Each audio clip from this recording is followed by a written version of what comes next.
Ubuntu on my laptop. So I really like it. It's running really well. Um, both times it took all my setup script, ran it without a hiccup. Everything I've had one issue where a third party app for my VPN has a dependency that for some reason doesn't like the new version that came with 2004 of Python requests. It doesn't recognize the updated version. So I went into the deb, yanked out that dependency, and it fired up fine, installed fine, fired up fine, and runs fine. That's the only problem I've come across. It looks great. It runs great. Um, Tweaking it to make it look how I like is very different from just being able to go in and find all the settings in Plasma. I've got most of them set. There's a few things that I will probably just have to learn and get used to because I want to actually give Gnome an honest try for a while. But it's been running really well. It looks gorgeous. The only thing I haven't been able to figure out is how to change the background picture in the GDM greeter, because everything I can find online, including the directions in the Arch Wiki and the scripts that they have there for doing it automatically, have not been able to get it straight. But it's probably something I'm doing wrong. So I will keep working on that. But for the time being, at least, I think I may stick with it on my main system as opposed to Kubuntu and just try that in a VM. So it's been interesting, and it's the best experience I've ever had with Gnome. I can honestly say that. I think I have heard that so many times in the last week from so many different people that are not Gnome fans, that they have said that this is the best Gnome experience that they have experienced. So I honestly have never really been a Gnome fan, but this makes it harder to ignore. I still prefer Plasma just because my brain works that way and it's been that way for so long. But I didn't want to dump it off my system an hour after installing like I have every other time I tried Gnome. And I that's pretty much the highest compliment I can give it. It has stayed on my system for days, where I don't think I've ever had a Gnome install last longer than an hour before. Yep. Well, I did end up trying it, but I still ran into that fractional scaling bug. But that is the only bug that I ran into. Other than that, there is an extension that you can.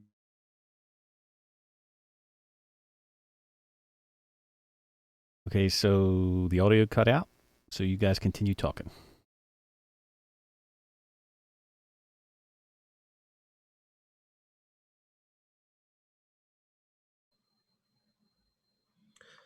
Is the fractional scaling bug that you're referring to, Rocco, with NVIDIA drivers? It is. Okay. Yeah, we're looking at that. We started investigating that one last week. But like I said, that's the only bug in it. And I don't really need fractional scaling. I was just taking a look at it because it was a new feature in there. So I usually run at 200%, and most people think that's terrible. But yeah, I usually do run at 200%. Yeah. So, if you're on a desktop, maybe fractional scaling is not required, but certainly, 13-inch UHD laptops, that have got hybrid graphics, it's kind of a requirement for some people. So we want to get that right. So we'll get that fixed. All right. Who wants to go next? I have more to add if people still want to talk about Ubuntu. Do it. Yeah, sweet. Okay, so I like you were saying with the user themes extension, it was good to see that put in there. What I actually did really like was that the appearance section was brought in like similar to how Pop OS does it. I'm not sure if that was taken from like Pop OS's or like upstream Gnome has it in a weird repo somewhere or what, but I do know that it's really really cool to see things like this implemented in Ubuntu because Ubuntu is like the big boy, you know, it's like the distribution in regards to user base, in regards to I think what a lot of external companies reference in the commercial sphere, and to see really cool things like this that make the desktop experience really nice to use and configurable.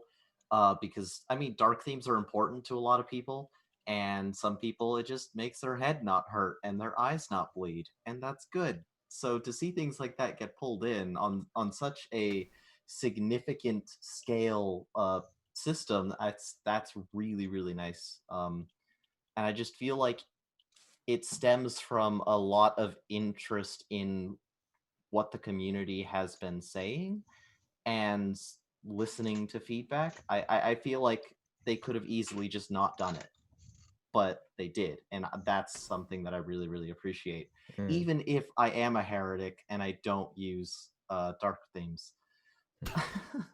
So I can explain some of the backstory there. So we had a design sprint in January, which included members of the Yaru team, the four principal members, in fact. And while we were there, we weren't just making Yaru look different. We were also getting the Yaru team's feedback on what they wanted to see, and they'd actually developed an extension that sits in the status bar to flip between the themes, because they'd got these three variations of Yaru, and they were wanting to include that by default in the distro. And our designers said, well, changing themes isn't something you do regularly. It shouldn't be presented up there always, because it's a thing that you would do, maybe once when you're setting the system up for the first time. So that was where our design team then sat down and came up with this design proposal for those, that switcher moving between the three variations of the theme in the appearance section. And to answer your question, no, it's not in upstream Gnome. That is a vendor patch that we're carrying in Ubuntu. I didn't realize that Pop OS had something similar. I will go and take a look at that, because it's quite possible that we could harmonize and coalesce around a single patch there. And the other thing that we discovered is that Yaru is also a sound theme. You'll have undoubtedly heard it when you're doing the install and mistyping things in the terminal. But in Gnome, you can change the alert sound, but there wasn't the facility to restore the alert sound back to the default Yaru theme. So we just added a simple thing, which is to set the audio back to the default, which is the Yaru audio theme. So there was a few things like that where, the Yaru team identified there were gaps in what you could configure and select in Ubuntu, and we addressed a number of those things, or identified them at that sprint and subsequently addressed them during the rest of the cycle.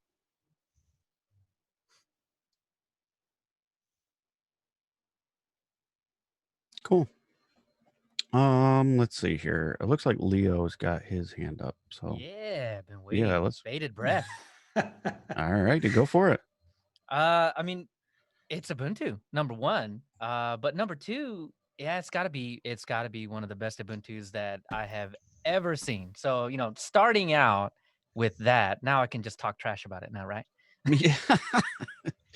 I mean, overall, it's pretty fantastic. I've got it running on my main recording machine for Mintcast. It's a T450S, and everything is fantastic. Audacity runs great, Mumble runs great, and I'm running all of this stuff through Snaps in the first place, which I feel like I don't know. That's the new hotness, right?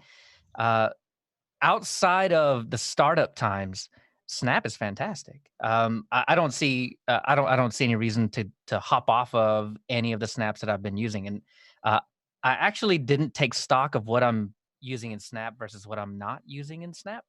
Mhm. But as far as I know, pretty much everything is a Snap at the moment. So yeah, like I said, outside of the startup times on those things, fantastic. Um, on the graphical side of things, this is where it gets a little muddy for me, and I don't know if it's everybody's Intel graphics cards or if it's just my Intel graphics card on my laptop. But you know, when you hit the super key, you get that whole applications fly Mhm. out with all the Yep. things. That is clunky.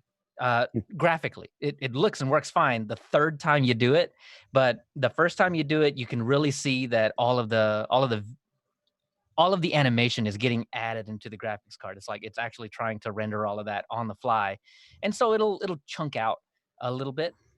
But like I said, you know, second, third time you do it, it's smooth. It looks the way that I think it's supposed to look. And you'll see that every now and then with you know, minimizing a full screen app. You'll see kind of a little chunk as it goes down to the taskbar. But I mean, to be honest with you, my only gripes with it are just cosmetic. So the base is fantastic. I don't think I've ever had. I don't think I've rebooted it yet. So, and this is coming from the beta. Outside of updating your kernel, I don't think I've rebooted it yet. So, for no reason to do that. I've also put it on my desktop, and I think Shekel was talking about getting a new AMD card.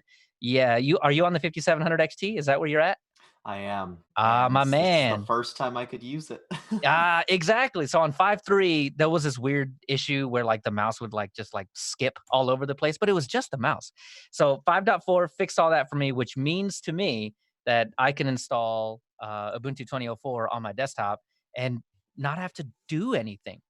The pairing of kernel 5.4, don't get me wrong, in 5.5 there's some extra fixes for 5700 XTs, and I think even in 5.6 there's some extra hotness in there for it. But overall, 5.4 gets you where you want to be. And the fact that Ubuntu 2004 comes with Mesa 20.0.4, not so it's like 2004, right? Yeah. Because it comes with Mesa 20, the games are fantastic on it. Mhm. I don't know whose bookshelf I saw it on, but I saw like all of the World of Warcraft deluxe editions. Yeah. So World of Warcraft in Ubuntu 2004, fantastic. You lose a lot of that when you log in right at the very beginning. You just stutter and stutter and stutter on Mesa 19.2. I think it was the last version, 19.3, Mhm. something like that. But after that, it's fantastic. You're on Mesa 20. That seems to smooth out pretty much all of that. So bringing in Mesa 20 was perfect. So Nice. I've got a few things that you raised a few points there. Ooh, The first is startup performance of snaps. We are not deaf to this. We are absolutely not. obviously aware. We have been working on it for some time. It turns out it's a complicated problem because there's lots of moving parts involved here.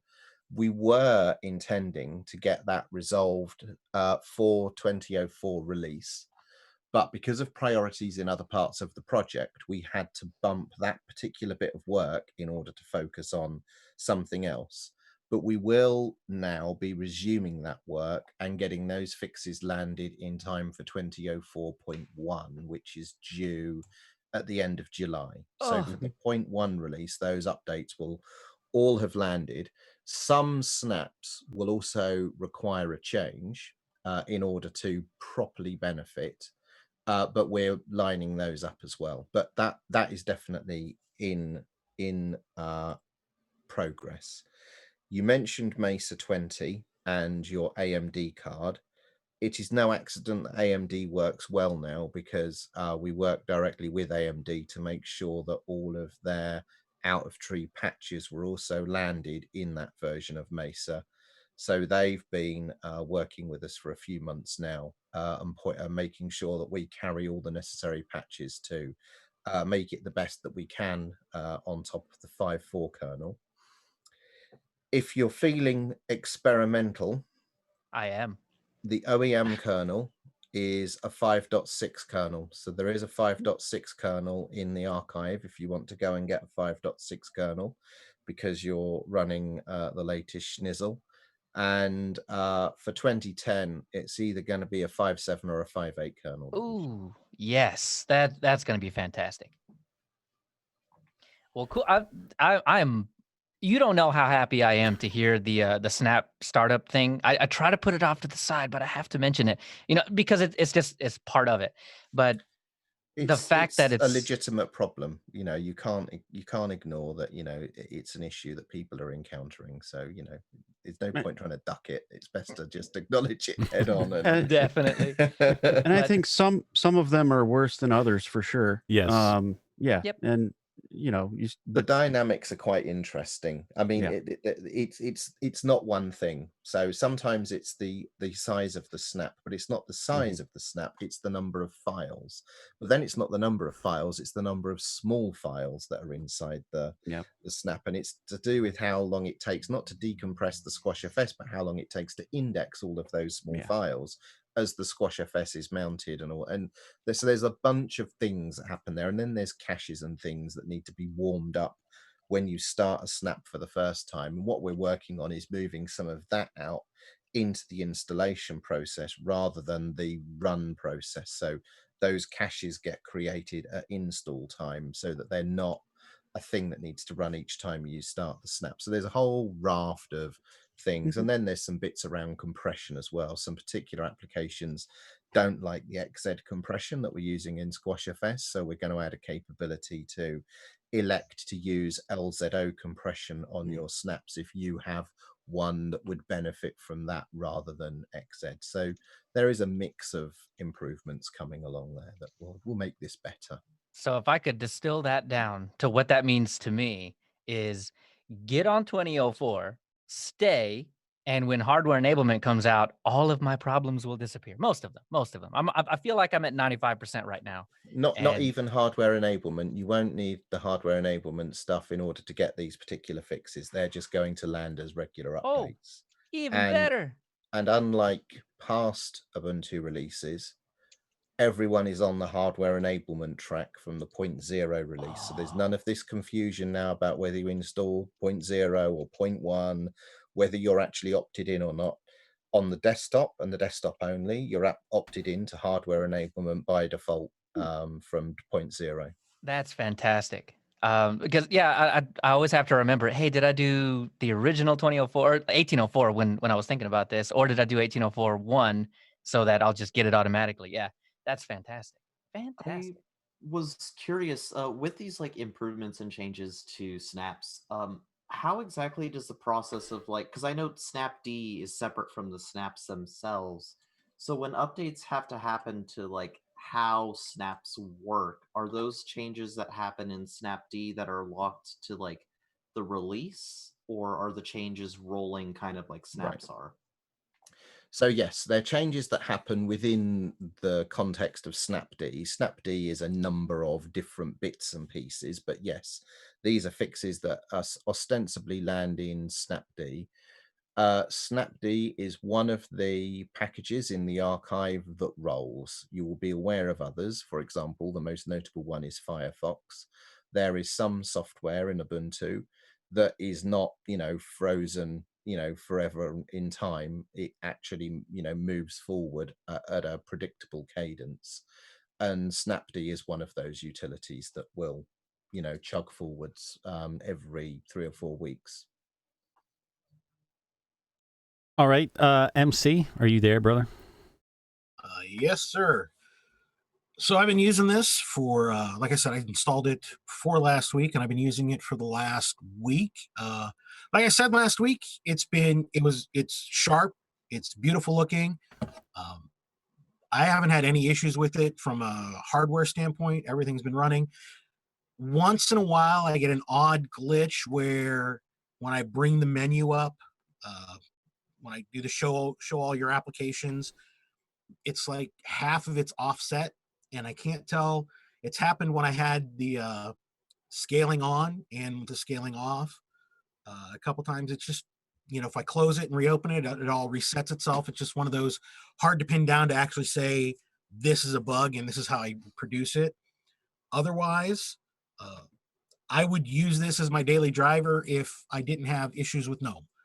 And that's just a personal workflow. My main desktop, I use a 4K 43-inch monitor, so I'm big on using quadrants, and Gnome is not really good at that out the box, where Ubuntu Mate is really good with that out the box. So that's why I pretty much always use Ubuntu Mate as my main desktop. But yeah, otherwise, like I said last week, this is a very sharp, sexy looking desktop. And if there was no Ubuntu Mate, I probably would find a way to make this happen for me, because it's really great. It's interesting you mention quadrant tiling. So that is something that I was looking at as potentially putting on the roadmap for 2010. It didn't make it as something that we're going to actively work on. But I have two 27-inch monitors in front of me right now. And that's why quadrant tiling works so well in Ubuntu Mate, because yes, I quadrant everything, or used to. I'm obviously running Ubuntu proper on my main machine now, because that's the responsible thing to do when that's your day job, right? Yeah, it is, unfortunately. Is there a GNOME extension that can handle that? There Or are is a it- couple, actually. There's one, and it's just called Shell Tile. It doesn't properly work with Wayland, so if you decide to use Wayland, well, I don't. And then there's Pop OS's one that they have that's called Pop Shell, which their GitHub page should have it, I believe. It's out in 2004's version. It is, yeah. It's Well, the Pop OS has shell tiling, but how do you set up the quarter tile hotspots along the walls in the shell tile? Because I actually have that set up in GNOME Tweaks, and it doesn't want shell tile. Go into settings in that, and it just has tile to left edge, tile to right edge, tile to the top, tile to the bottom. It doesn't have quarter tiling, which is actually what I'm looking for. I actually thought they had quarter tiling in there. I might be mistaken. I think they have Fibonacci. Don't Oh, is that what they're using? they? Yeah. So it's like technically not quarter tiling, because you have to push everything into it. Right. So that I That's mean, frustrating.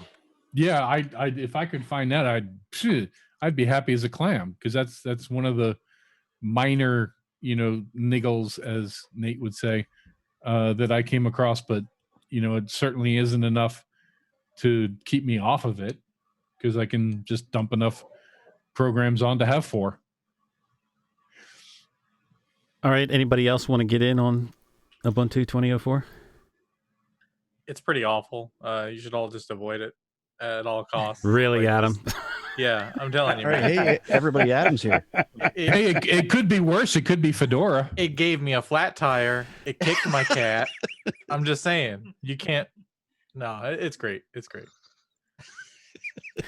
I was going to say, because you were singing its praises through Telegram this past week. Until they kicked my cat. It's a great distro. Clearly a lot of work went into it. Yes. Specifically a lot of the like little things that add up together, right? We talk about paper cuts as small issues that mount over time.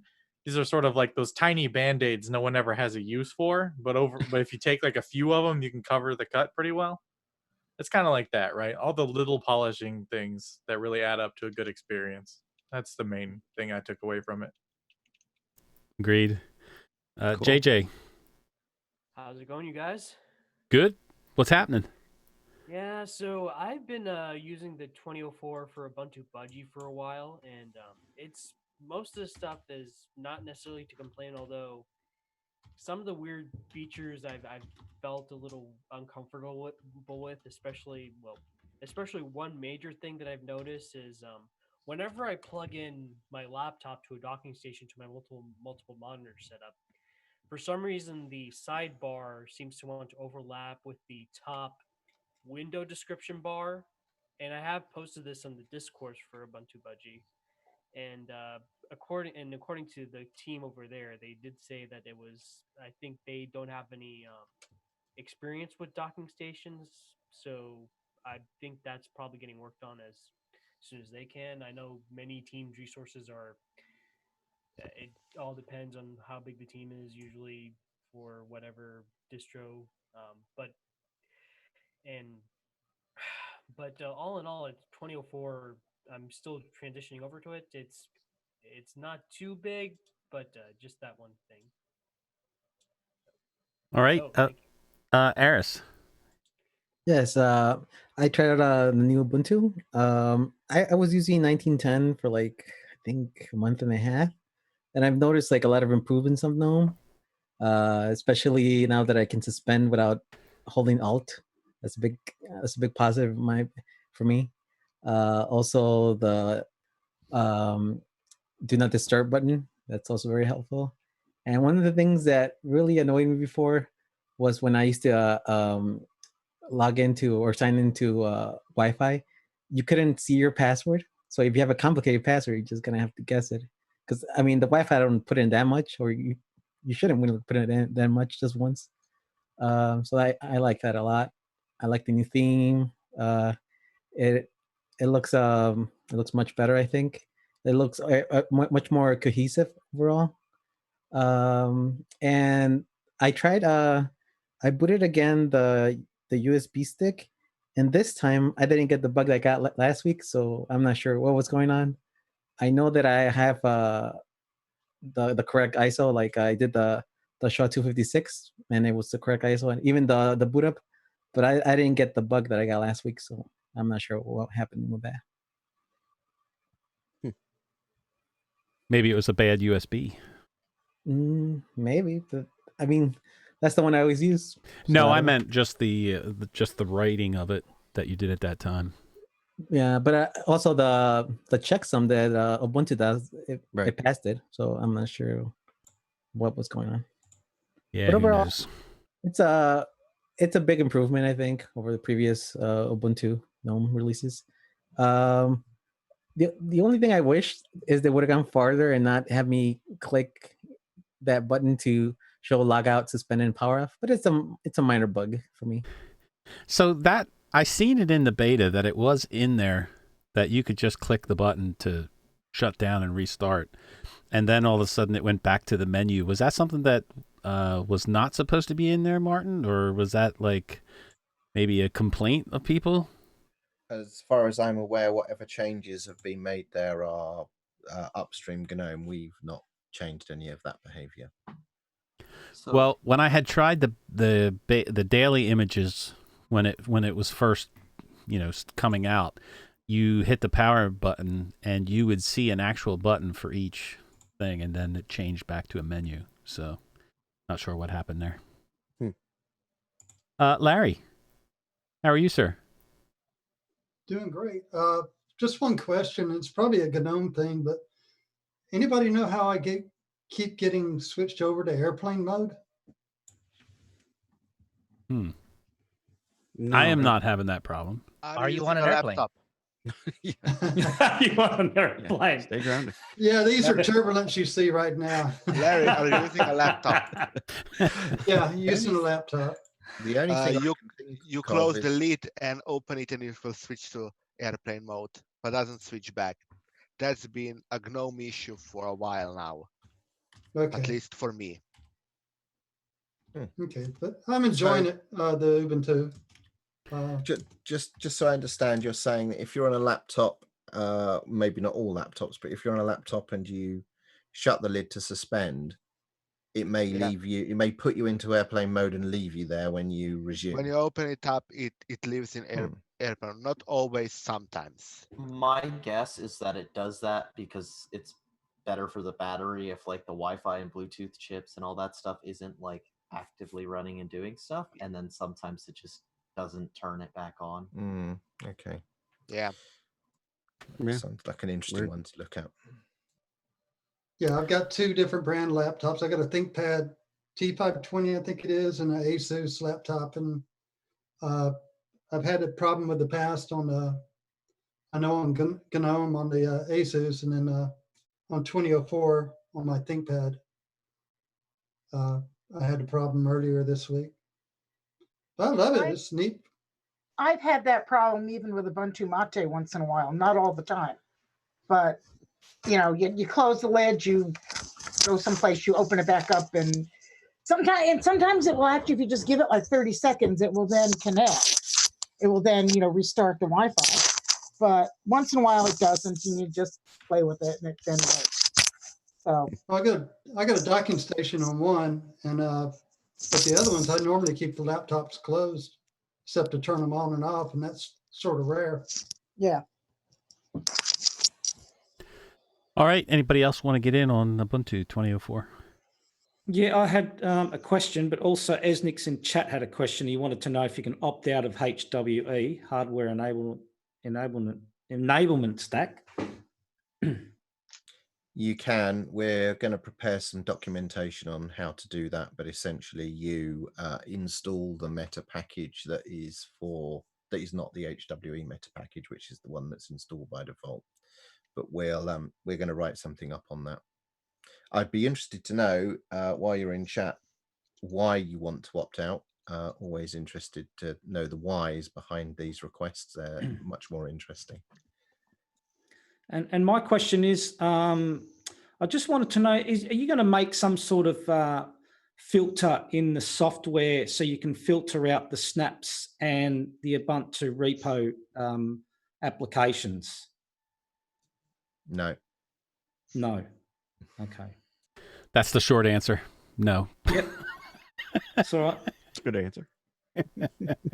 Only because Tony said at the moment it's a feature because you can tell which ones are which because of the generic icons. But once the icons are cached and up there, you really can't tell the difference between them. Yeah, there's some bugs that we're definitely going to get fixed that will improve things. But no, we're not planning on filtering or anything like that. All right. If you go into the details of each one, doesn't it list the source Yes. as whether to? Mm-hmm. Okay, Yes, it I does. thought it did. I just it does. All right. Anybody else?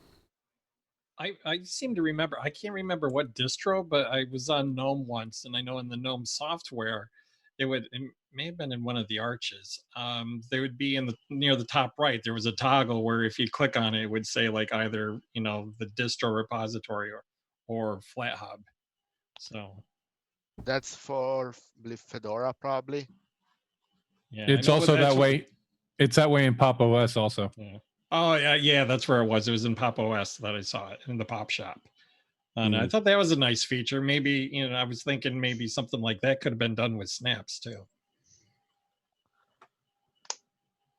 I was also interested in the maintaining the same kernel because I remember in the previous releases of Ubuntu, there was a bug with audio that if you pause something, like you're watching a video, then there was like a pop in the sound, and that I think that got fixed for 2004.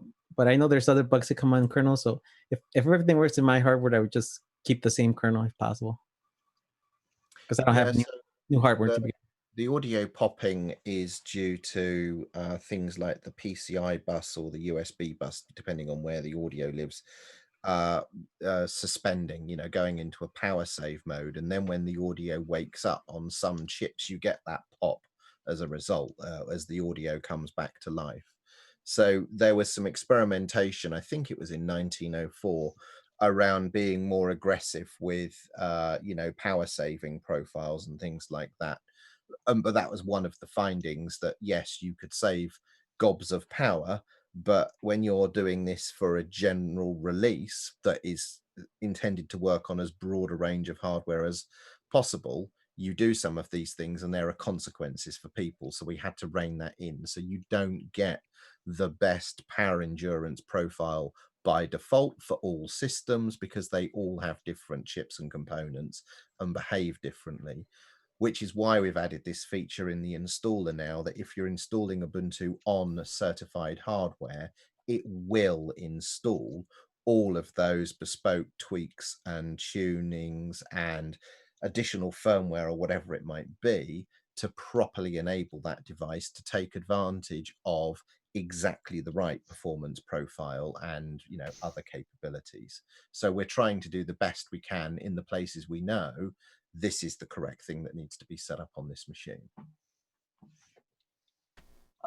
I was gonna make the case for not separating the snaps from the debs. I know this is probably controversial among those of us who want to see them separated, but I feel like having like these weird separate tiers of things that are coming from the store kind of cause confusion for some users. Like, I don't really know if most users either A, care about the package format, and B, like any of the philosophical reasons behind it. Like, they just want the app they need to work. And I don't know if like for the majority of users it's probably like good to like further break it down. Like, we know the differences because we're more attentive to it and we can work around it, but I feel like it would be better not to make it harder for everybody else.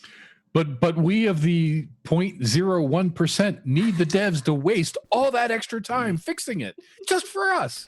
No, but I think there's a point in that we notice this stuff and we care about this stuff, but the majority of users probably don't. The only thing that I could see there being confusion in is if there are multiple choices of which to install, where you're a user that doesn't geek out on Linux and you just want to install this program and there's 3 different choices of this program and which do you install? That's certainly something we could do better on in when the same software is available from more than one source, then to deduplicate the listing and then provide a means of how do you distinguish them. Now, I know KDE Discover does this quite well. It uses AppStream IDs to actually deduplicate the list, and it will present you the one application listing. But then when you go in there, you'll see that maybe there's 2 or 3 ways of actually getting access to that. And I think that's a legitimate improvement that we could work on, because when you see the same thing multiple times, that looks a bit messy, and it confuses people. But as far as just installing them, I think we're in this room and the people watching are pretty much the only people that care. Yeah, most people just want programs to work. They don't care how they get it, really. It's just software, really, and that's I think it could be we are a passionate, educated bunch of people that know what these nuances are and have our personal opinions about it, and therefore we want things a particular way or maybe somehow different. But for most users, no, they just want the software. So I symlink all my home folders, which has a problem with snaps. But I'm assuming that on a normal install, Snap should be able to read your normal home folders. Is that right? If that's an attribute of the Snap has had added to